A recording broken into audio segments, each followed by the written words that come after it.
Todos me llaman Danae. Mi nombre real ya no importa. Soy del estado de Guerrero. Durante mi adolescencia me tocó vivir uno de los momentos más traumáticos de mi vida, y fue perder a la única persona que me quedaba, mi abuelo Ismael. Nadie se quiso hacer cargo de mí, solo él, hasta que le llegó una enfermedad rara que se lo fue comiendo lentamente. Digo rara porque era un problema en su piel. Se le llenaba de llagas. Era como si fueran heridas y su cuerpo se iba abriendo. Posiblemente tenía una cura, pero como no teníamos el dinero para traer un buen doctor y a él tampoco le gustaban los hospitales, se fue deteriorando hasta que una noche no aguantó más el dolor y se fue. Durante su proceso de entierro, que pagaron con una colecta a los vecinos, nadie se me acercó con la intención de hacerse cargo de mí. Yo no tenía más familia o nunca los conocí. Escuché los rumores que había la posibilidad de que, por ser menor, me llevarían a un internado. Ya había escuchado de ese lugar, pero como si fuera más bien un reformatorio donde había muchos jóvenes con problemas de conducta, así que no quise esperar a que me llevaran. Y en el último día de los rezos de mi abuelo, salí de la casa sin voltear atrás. Lo último que olí de ese lugar fue el olor del agua de aquellas flores que llevaba ya días estancada en los jarrones. Nadie me preguntó a dónde me dirigía, y cuando estaba ya en la calle, vi a un vecino que venía hacia mí. Eso me puso un poco nerviosa, y me hice la que iba a hablar en un teléfono de monedas para ocultarme. Cuando estaba ya en la cabina, esperando a que pasara, vi una hoja de papel que decía en grande «Masajes para caballeros», con muchas tiras de papel con el número impreso para arrancar. Tomé una y con unas monedas que traía, marqué. Expliqué mi caso y les comenté que quería trabajar para ellos, pero que debían pasar por mí ese mismo día. No pasó ni una hora y llegaron en un carro despintado, sin placas. Me hicieron unas señas. Yo sin pensarlo me subí y me fui. Para mí, fue mi única salida que logré ver en ese momento enfrente a mí. Lo último que escuché mientras me subía fue a una vecina preguntándome a dónde iba, pero me hice la que no la oía. Prácticamente así inició mi vida en este oficio. No quisiera entrar en detalles de cómo comencé en todo esto. Lo que sí es que conforme fui creciendo, me fui volviendo una experta en el mundo de la seducción, siendo así una de las más cotizadas de todo Acapulco Guerrero. Trabajé para el mismo señor, que por cierto, y aunque suene increíble, era un tailandés. Estuve con él durante 6 años, hasta una noche que tuvimos un problema con unos pagos. Me estaban culpando de quedarme con un dinero que yo ya había entregado, pero la persona que me cuidaba nunca se lo había hecho llegar. Me arrebataron mi celular donde tenía todos mis contactos, y fue así que comencé por primera vez en este mundo, pero esta vez de manera independiente. Aún me sentía joven, y con el mismo sueño de algún día tener mi propia estética. Así que salí a las calles porque no quería acabarme lo poco que tenía ahorrado. Al inicio no agarraba nada, y por ser una calle diferente, no me querían respetar los precios que en ese entonces cobraba. La gente me trataba diferente. Una tarde, fui a comer a una fonda, y una señora le preguntó a la dueña que por qué me permitían la entrada a comer ahí. Recuerdo que ya me habían servido. Ella decía que no podía estar compartiendo los mismos cubiertos conmigo. De pena salí llorando de aquella comida corrida. La noche de ese mismo día estuve parada de nuevo en la calle viendo pasar los carros. Estaba ya haciendo mucho frío. Esperé hasta las casi 3 de la mañana. Estaba a punto de irme a descansar cuando comencé a escuchar un coche que se detenía a mi lado. Tenía los vidrios polarizados, pero no los abría. Solo me veía yo en el reflejo. Seguí esperando. Me incliné hacia el coche tocando la ventanilla. Hay algunos clientes que son muy tímidos. Esperé ahí hasta que le bajaron al vidrio y apareció el rostro con la sonrisa más encantadora que jamás había visto. Por lo que se alcanzaba a ver, era un tipo con un cuerpo atlético, Por un momento pensé que lo único que quería era una dirección o jugar alguna broma, pero nada de eso. Estaba interesado en mis servicios. Para ser honesta, le bajé incluso un poco a la cuota que normalmente manejaba en ese entonces. Accedió. Accedí. Me subí a su coche y nos dirigimos a un motel de paso donde ya tenía un convenio. Entramos a la habitación. El tipo era verdaderamente encantador, y cuando comenzamos con la parte física, me preguntó si podíamos hacer un juego.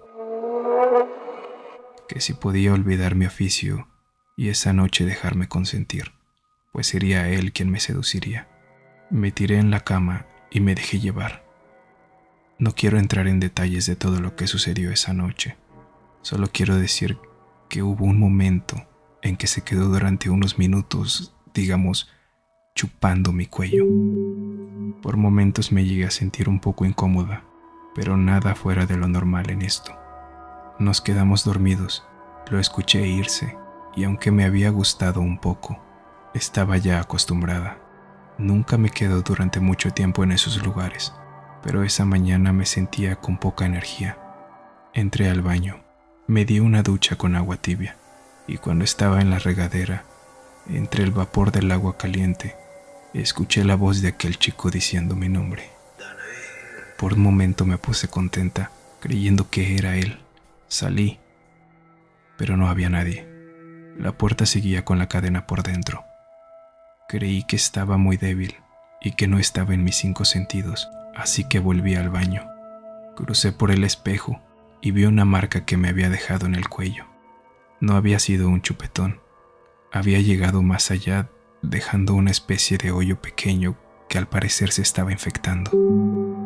Fui a revisar las sábanas, pero no había sangre. Me cubrí con un abrigo hasta arriba y así volví a la calle.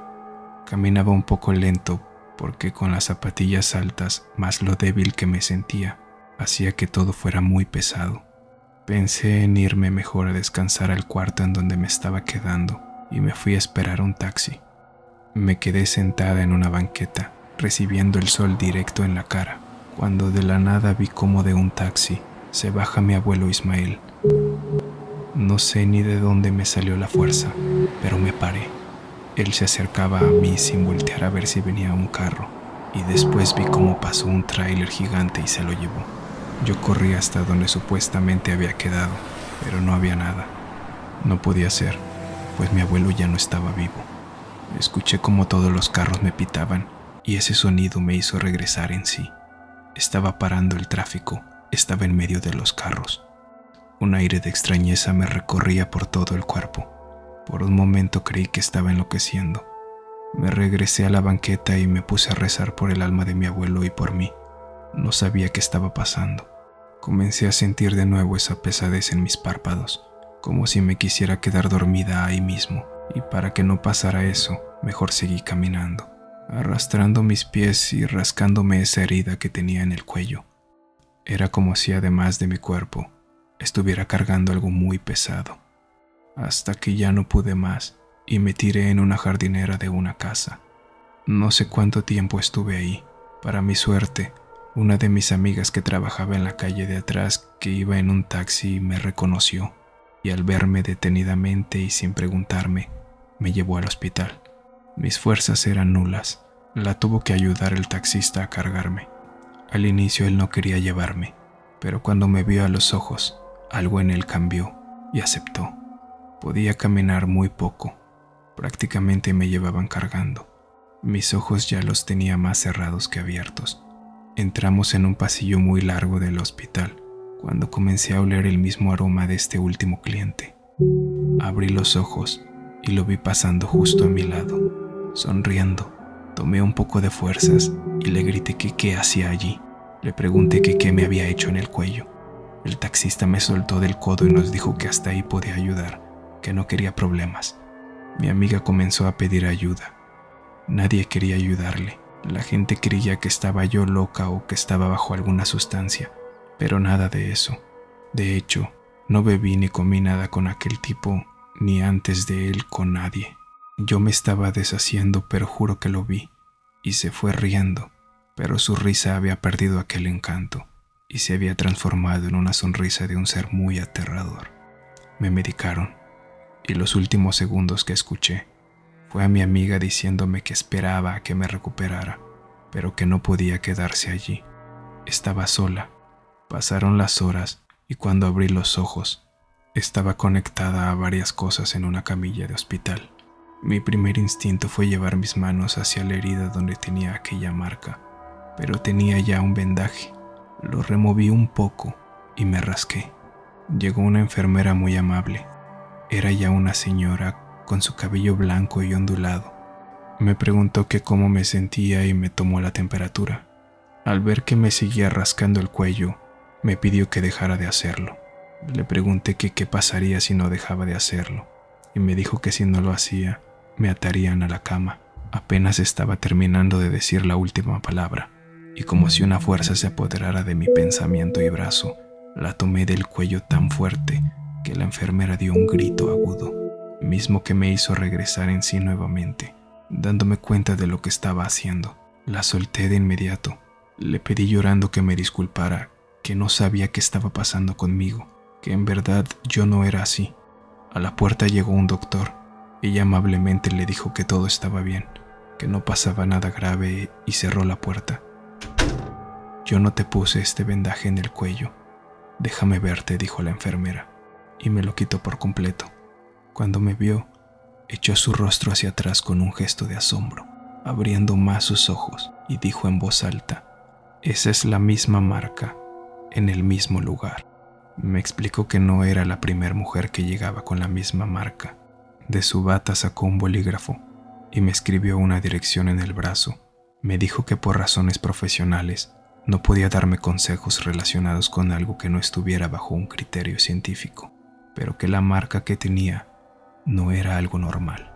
Pero en el hospital nunca lo dirían, que por razones de protocolo y por la manera en la que había llegado, debía esperar una noche allí para mejorar mis signos vitales y que me pudieran liberar al siguiente día por la mañana, que fuera a esa dirección para que me atendiera esa mujer, la cual era una muy poderosa curandera, que ella sabría qué hacer. Se hizo la tarde. No quise comer mucho. La comezón seguía, pero la necesidad de irme era aún mayor.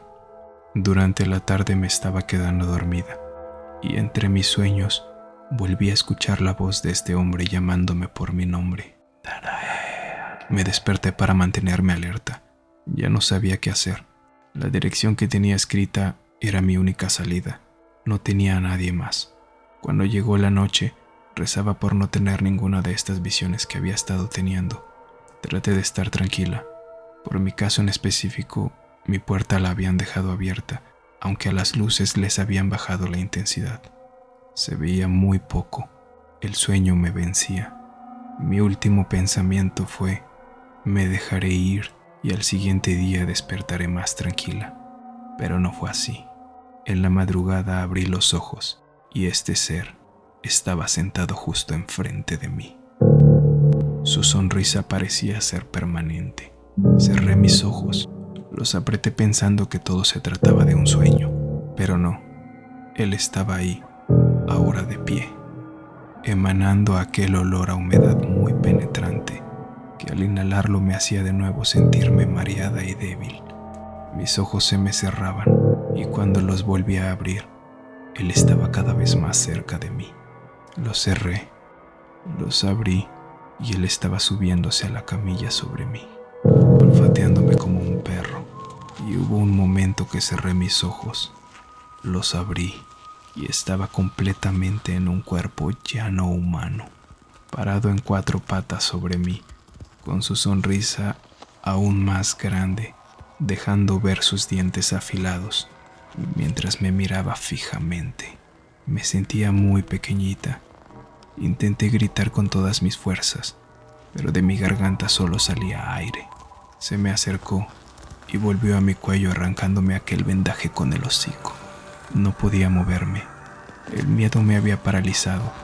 Comencé a sentir cómo me depositaba en mí algo como cuando recibes una inyección y sientes como en tu cuerpo va entrando el medicamento. Pero esto que me metía por el cuello era algo que tenía movimiento propio. Sentí cómo me bajaba del cuello al pecho, del pecho al estómago, y cuando seguía bajando, sentí un dolor tan fuerte que grité y esta vez se escuchó. A lo lejos se escuchaba los pasos de los enfermeros acercarse a la habitación, mientras este ser desaparecía entre la oscuridad de aquella noche. Llegaron. Me puse el vendaje rápido. No notaron que me había movido nada. Les dije que había sido una pesadilla, que si me podían dejar la luz encendida toda la noche. Me quedé nuevamente solas, a esperas de que volviera a aparecer, pero nunca pasó. Solo su aroma estaba en el aire. No pude dormir nada aquella noche, y al día siguiente, para mi suerte, me dejaron salir temprano. Me despedí de la enfermera que me había hecho el favor. Me fui directo a la dirección que ya no tenía en mi brazo, pero sí en mi memoria, misma que jamás olvidaré. Llegué a esa casa y me abrió una señora muy mayor y de una manera grosera me preguntó que cuál era mi problema. Le platiqué toda mi historia, le mostré mi cuello y enseguida tomó su distancia haciendo un gesto de extrañeza y al final me pidió que entrara a su casa. Me quedé sentada en una silla de madera mientras ella fue a la cocina. De un cajón sacó unas hierbas y las puso a hervir. Se me quedaba viendo como si estuviera viendo al mismo diablo. Yo estaba en silencio. Por un momento no sabía ni qué hacía ahí, pero qué más podía hacer. Se me acercó y me dio un termo grande y me dijo que me lo bebiera todo llegando a mi casa, que no estaría rico, pero que tenía que ser todo o no funcionaría. Le pedí que me dijera a qué se debía esa marca y quién era ese hombre. Me respondió que me fuera a mi casa, que no perdiera el tiempo antes de que ese parásito se apoderara de mí y que me largara con esa pestilencia, y me cerró la puerta de golpe. Llegando al cuarto donde me estaba quedando, comencé a beber aquel líquido raro que tenía aún unas hierbas flotando. El sabor era asqueroso, era intomable aquello, pero ya no podía detenerme, así que lo seguí bebiendo hasta que me lo acabé. No pasaron ni 3 minutos y comencé a doblarme desde el vientre. Sentía unos jalones que venían desde adentro de mí, que me tumbaron de la cama al suelo. Estaba muy mareada de la cabeza, incluso estando tirada e inmóvil, hasta que vomité todo en el suelo. Al inicio era lo mismo que la señora me había dado, pero después comencé a sacar algo de color gris muy espeso, muy pegajoso. La garganta me ardía, no dejaba de vomitar. Sentía que nunca iba a parar. Me doblaba tanto que de la herida también sentí cómo me salía todo aquel vómito que apestaba esa humedad penetrante. Y cuando al fin paré, aunque había terminado muy débil, algo de mí hacía que respirara más profundo, hasta que me quedé dormida de lo devastada que me sentía, pues no había dormido nada. Cuando desperté, limpié todo aquello. Era un mar de vómito en el suelo. Nunca entendí cómo saqué tanto. Conforme limpiaba, sentía que iba recuperando la fuerza. Pasaron los días y me fui recuperando. Siento que si no hubiera ido con esa señora que me dio aquella bebida, hoy no estaría aquí. Esa semana la pasé muy pensativa y la terminé con un juramento de retirarme de este oficio una vez cumpla mi sueño de tener mi propia estética. Salirme de todo esto para siempre. La marca horrible que tenía en mi cuello me fue cerrando, dejando solo una pequeña cicatriz que cada vez que me preguntan qué me pasó, yo ya no sé ni qué inventarles, pues nadie me creería. Es por eso que he decidido escribir esto. Nunca más he visto de nuevo a ese ser. No he olido nada, ni tampoco quiero. Lo único que quiero es tener a alguien a mi lado con quien vivir una vida más normal. Si el video te ha gustado, no olvides suscribirte. Hasta la próxima.